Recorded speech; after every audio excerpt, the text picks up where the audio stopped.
যে অপরাধ, চুরি করলে 6 মাস জেল, ডাকাতি করলে 1 বছর জেল, মানুষ মারলে 12 বছর যাবজ্জীবন জেল, ওই হিসেবে আমাদের অন্যায় অপরাধ অনুযায়ী শাস্তি পাবো। কি পাবো?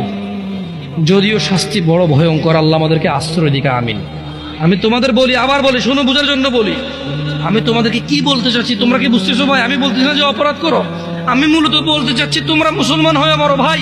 আমি মূলত বলতে চাচ্ছি আমি যাতে মুসলমান হয়ে মরতে পারি, কারণ মুসলমান হয়ে মরলে অন্যায় অপরাধ থাকলেও আল্লাহ যদি ক্ষমা করে তিনি গফুরুর রহিম, আর যদি আল্লাহ বিচার করে তাহলে তিনি কহ্হার, কঠোর।